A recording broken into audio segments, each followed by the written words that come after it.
اس راستے میں داعی کے چلنے میں دو چیزیں شرط کے درجے میں ہیں.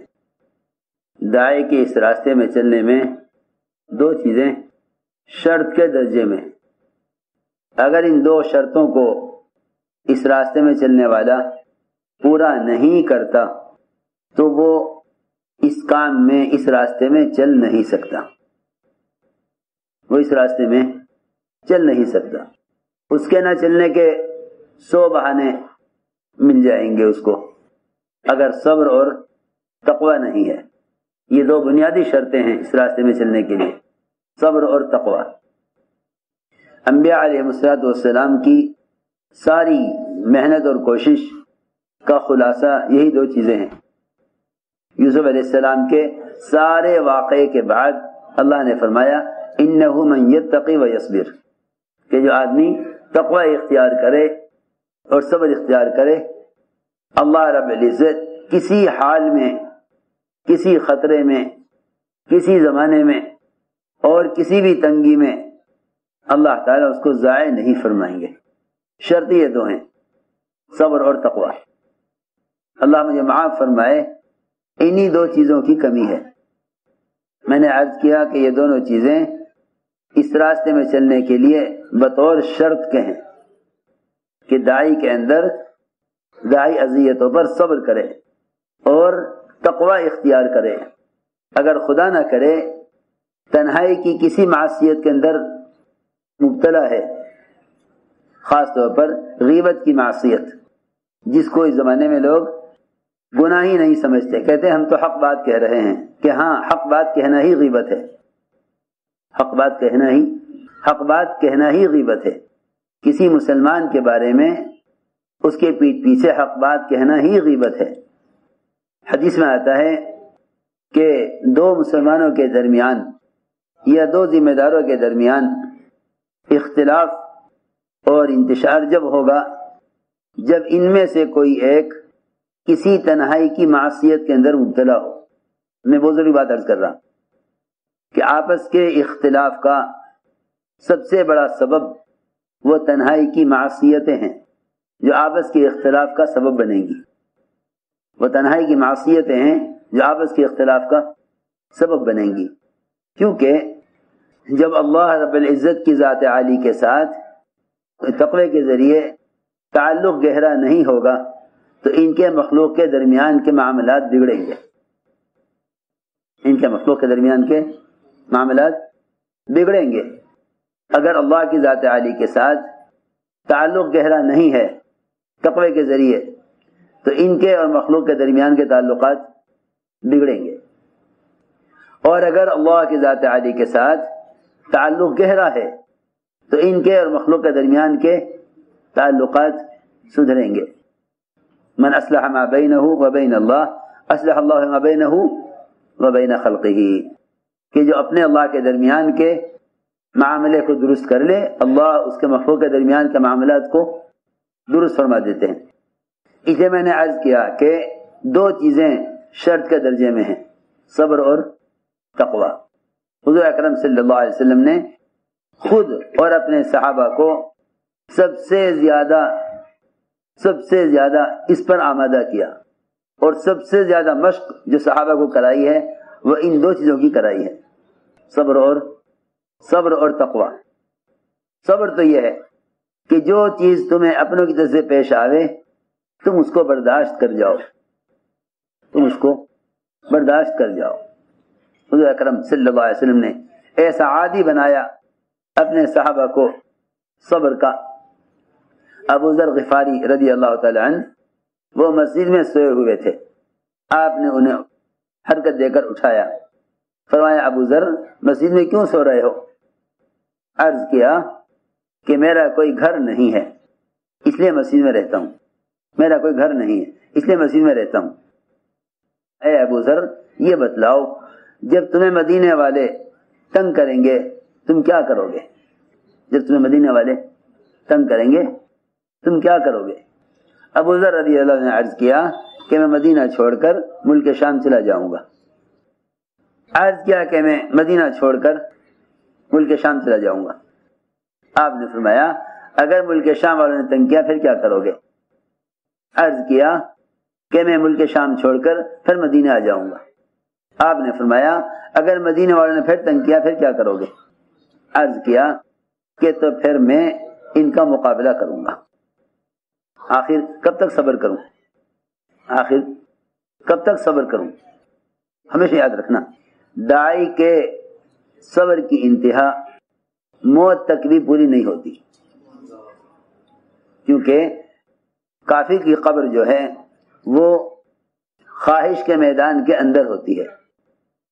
کافر کی قبر خواہش کے میدان کے اندر ہوتی ہے، یعنی کافر کی خواہشات اس کی حیات اور زندگی سے زیادہ وسیع ہوتی ہیں۔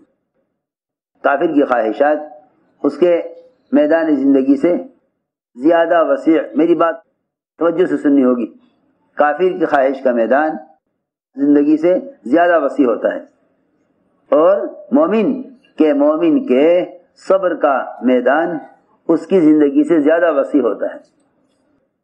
حضور اکرم صلی اللہ علیہ وسلم جتنی بڑی امت کی طرف بھیجے گئے ہیں، جتنی بڑی امت کی طرف بھیجے گئے، آپ صلی اللہ علیہ وسلم کو سارے انبیاء علیہ السلام سے بڑھ کر صبر کی تلقین اور سارے انبیاء علیہ السلام سے بڑھ کر صبر کرنے کا حکم ہے، کیونکہ آپ کو صبر کرنا ہے بے اعتبار پوری امت کے۔ انبیاء علیہ السلام نے جو صبر کیا ہے وہ اعتبار اپنی اپنی قوم کے کیا ہے، انبیاء نے صبر کیا ہے بے اعتبار قوم کے، حضور اکرم صلی اللہ علیہ وسلم نے صبر کیا ہے بے اعتبار امت کے۔ تو میں عرض کر رہا تھا کہ داعی کے صبر کا میدان اتنا وسیع ہے کہ اس کی قبر اس کے میدان صبر کے اندر ہے، جس طرح کافر کی قبر اس کے میدان خواہش کے اندر ہے۔ اس لیے یہ کہنے کی تو گنجائش ہی نہ رہی کہ بھئی ہم کب تک صبر کریں، کب تک صبر کریں۔ آپ نے فرمایا اے ابو ذر، جب تم دوبارہ مدینہ آ جاؤ گے ملک شام سے، پھر مدینہ والے تمہیں پھر تنگ کریں گے، پھر کیا کرو گے؟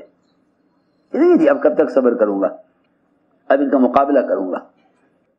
آپ نے فرمایا اے ابو ذر، جہاں تمہیں ذمہ دار بھیجیں تم ان کے حکم پر چلتے رہنا، اور جہاں تمہیں اپنے ساتھ لے کر جائیں تم ان کے ساتھ چلتے رہنا، یہاں تک کہ تم مجھ سے قیامت میں آ کے مل لینا، یہاں تک کہ تم مجھ سے قیامت میں آ کر مل لینا۔ یہ فرمایا حتی تلقانی وانت علی ذالک، یہاں تک کہ تم مجھ سے قیامت میں آ کر مل لینا۔ اس سے پہلے مت سوچنا کہ صبر کی مدت ختم ہو گئی یا صبر کا پیمانہ لبریز ہو گیا، ہرگز نہیں، تم اسی حال میں آ کر ہم سے مل لینا۔ آپ نے فرمایا کہ ہمارا کام کرنے والوں پر اور ہمارے قریب آنے والوں پر، اس لیے کہ انبیاء علیہ السلام کا قرب، انبیاء علیہ السلام کا سب سے زیادہ جو قرب حاصل ہوگا وہ انبیاء علیہ السلام والے کام سے ہوگا۔ انبیاء علیہ السلام کا سب سے زیادہ جو قرب حاصل ہوگا وہ ان کے والے کام سے ہوگا۔ تو آپ نے فرمایا کہ جو ہمارے قریب آئے گا اس پر فقر و فاقہ، حالات اور ناگواریاں، تہمتیں اور الزامات، یہ ساری چیزیں اس پانی سے بھی زیادہ تیزی سے آئیں گی جو پانی پہاڑ کی چوٹی سے نیچے کی طرف آ رہا ہے۔ معلوم ہے کیا قوت ہوتی ہے پانی کی؟ جو پانی پہاڑوں سے نیچے کی طرف بہتا ہے، جھرنے اور شلالات جو اوپر سے نیچے کی طرف آتے ہیں۔ فرمایا کہ جو ہمارے قریب آئے گا، اتنی بڑی بات ہے، فرمایا جو ہمارے قریب آئے گا اس پر پہاڑ کی چوٹی سے چلنے والا پانی کا سیل، اس کی بھی وہ رفتار نہ ہوگی جو رفتار مصائب اور تکالیف کی ان لوگوں پر ہوگی جو ہمارے کام کو کریں گے۔ ایک صحابی نے عرض کیا آپ کی رفاقت چاہتا ہوں۔ آپ نے فرمایا اعد للفقر تجفافا، اگر ہمارا ساتھ چاہتے ہو تو پھر کمر کس لو فقر و فاقے اور تنگی اور پریشانیوں کے لیے۔ جو ہمارے جتنے زیادہ قریب آئے گا، جو ہمارے جتنا زیادہ قریب آئے گا اس پر حالات اور مصائب اتنی زیادہ قوت اور کثرت سے آئیں گے۔ داعی کا یہ کہنا میرے ساتھ یہ سب کچھ کیوں ہو رہا ہے، اس کا مطلب یہ ہے کہ وہ دعوت اللہ سے کے راستے سے واقف نہیں ہے، اس راستے سے واقف نہیں ہے۔ اس لیے میں نے عرض کیا کہ بہت بنیادی چیز ہے صبر، اور صبر سے زیادہ کسی تنگی سے اور کسی پریشانی سے نکالنے والا اور کوئی ذریعہ نہیں ہے صبر سے بڑھ کر۔ سب سے بڑا ذریعہ صبر ہے، جو داعی کو ہر تنگی سے، ہر مشکل سے نکال دیتا ہے۔ داعی کو ہر تنگی سے نکال دیتا ہے صبر۔ اس لیے صبر اور انتقام یہ دونوں ایک دوسرے کی ضد ہیں، یہ دو چیزیں ایک دل میں جمع نہیں ہو سکتی۔ جو صابر ہوگا منتقم نہیں ہو سکتا، جو صابر ہوگا وہ منتقم نہیں ہو سکتا۔ کہ آدمی صبر بھی کرے انتقام بھی لے، یہ نہیں ہوگا۔ اللہ تعالی صبر میں اتنا زیادہ آزماتے ہیں، اتنا زیادہ آزماتے ہیں، اتنا زیادہ آزماتے ہیں کہ اس کی آزمائش کا تصور نہیں کیا جا سکتا۔ اتنا صبر میں آزماتے ہیں، اتنا آزماتے ہیں اللہ تعالیٰ انبیاء علیہ السلام کو کہ انبیاء علیہ السلام ظاہری اعتبار سے پوری طرح مایوس ہو جاتے ہیں، پوری طرح کہ ہم کچھ نہیں کر سکتے، ہم کچھ نہیں کر سکتے۔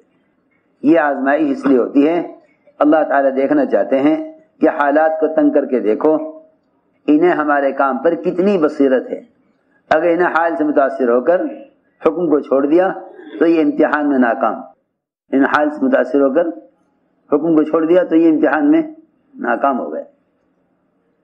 اگر حال سے متاثر ہو کر حکم کو چھوڑ رہے ہیں تو یہ ناکام ہو گئے۔ اگر حال سے متاثر ہو کر حکم کو چھوڑ رہے ہیں تو یہ ناکام ہو گئے۔